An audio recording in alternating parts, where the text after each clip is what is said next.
Hi అండి, అందరికీ నమస్కారం. నేను మీ Venugopal Reddy from Josh Innovations private limited, Josh Institute of foreign languages, Edunine career guidance సంయుక్తంగా విద్యార్థులకు అవసరమైనటువంటి అనేక వీడియోస్ మనం చేస్తూ ఉన్నాం.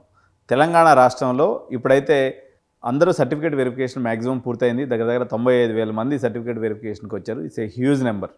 సో మీ అందరూ కూడా ఆప్షన్స్ కోసం ఈరోజు మార్నింగ్ ఓపెన్ అవుద్దామని ఎదురు చూస్తూ ఉన్నారు. అది అవ్వలేదు. అయితే అనేక రకాలైన సమస్యలు లాస్ట్ టైం వీడియోలో కూడా చెప్పినట్టుగా దీనికి అవాంతరాలు సమస్యలు అనేక ఉన్నాయి.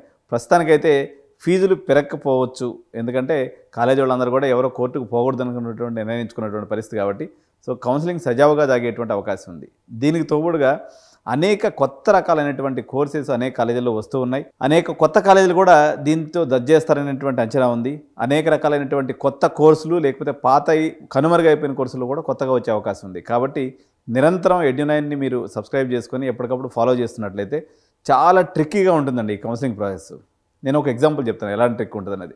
ఇప్పుడు ఉదాహరణకి విఎన్ఆర్ విజ్ఞాన్ జ్యోతి కాలేజీ మీ అందరికి కూడా ఫేవరెట్ కాలేజ్ అనుకున్నట్లయితే దీంట్లో ఒక 5-6 కొత్త కోర్సులు వస్తున్నాయి. ఈ కొత్త కోర్సులని ఈరోజు యాడ్ చేస్తారా, రేపు యాడ్ చేస్తారా, లేదా ఎల్లుండి యాడ్ చేస్తారా అనేది తెలియదు. అసలు ఇన్ఫ్యాక్ట్ ఫస్ట్ ఫేజ్లో యాడ్ చేస్తారా, లాస్ట్ ఫేజ్లో యాడ్ చేస్తారా కూడా తెలియదు. అయితే ఇప్పుడు వీళ్ళందరూ కూడా ఆప్షన్స్ పెట్టుకునేటువంటి ప్రక్రియ ప్రారంభమైంది. మోస్ట్లీ అవ్వచ్చు 4 గంటలకు కూడా, ఎందుకంటే ఒక ప్రెస్ నోట్ కూడా రిలీజ్ చేశారు వాళ్ళు 4 గంటలకు చేస్తామని చెప్పేసి. మేబీ పోస్ట్ పోన్ అయ్యే అవకాశం కూడా ఉంది.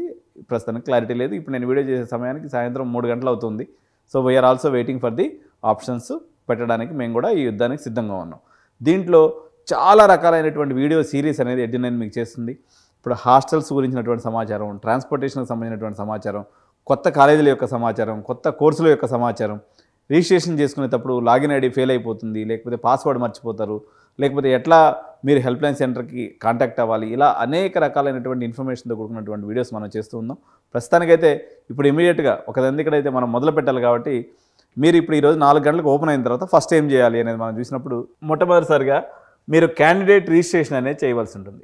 క్యాండిడేట్ రిజిస్ట్రేషన్ చేసేటప్పుడు ఫస్ట్ మీకు ఉండాల్సినటువంటి డీటెయిల్స్ వచ్చేసి రిజిస్ట్రేషన్ నెంబర్. ఈ రిజిస్ట్రేషన్ నెంబర్ అంటే మీకు ఆల్రెడీ తెలుసు. మీరు స్లాట్ బుకింగ్ చేసేటప్పుడు కూడా ఈ రిజిస్ట్రేషన్ నెంబర్ వాడి ఉంటారు. ఇది ఎక్కడ ఉంటుంది? ఆర్ఓసి ఫామ్ ఉంటుంది. రిజిస్ట్రేషన్ ఆఫ్ సర్టిఫికేట్స్కి సంబంధించినటువంటి మీకు ఒక కౌన్సిలింగ్ సెంటర్లో ఒక ఫామ్ ఇస్తారు కదా, ఆ సెంటర్లో కూడా ఇచ్చే ఆ ఫామ్లో కూడా మీకు రిజిస్ట్రేషన్ నెంబర్ ఉంటుంది.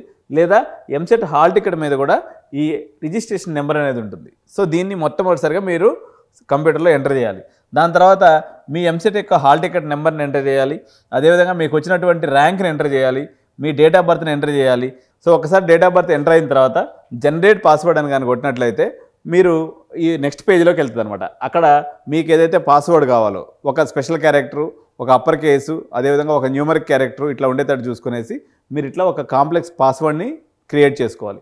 సో ఆ పాస్వర్డ్ని మీరు ఒక బుక్లో ఎంట్రీ చేసుకున్న తర్వాత మళ్ళీ రీఎంటర్ పాస్వర్డ్ అని కానీ కొట్టినట్లయితే మళ్ళీ సేమ్ మీరు రాసుకున్నటువంటి పాస్వర్డ్ని ఎంటర్ చేయాలి. దాని తర్వాత మొబైల్ నెంబరు, మీరు ఏదైతే అప్లికేషన్ అప్పుడు ఇచ్చారో ఆ ఈమెయిల్ ఐడిని మీరు ఇవన్నీ కూడా చేసుకున్న తర్వాత సేవ్ పాస్వర్డ్ అని కానీ కొట్టుకున్నట్లయితే ఇక్కడికి క్యాండిడేట్ రిజిస్ట్రేషన్ ప్రక్రియ పూర్తవుతుంది. సో ఇది మొట్టమొదటి ఘట్టం. సో ఈ సిరీస్లో ఎపిసోడ్ నెంబర్ 2 నెక్స్ట్ వీడియోలో మనం చూసేద్దాం. తప్పకుండా ఛానల్ సబ్స్క్రైబ్ చేసుకోండి. Thank you so much. జై హింద్.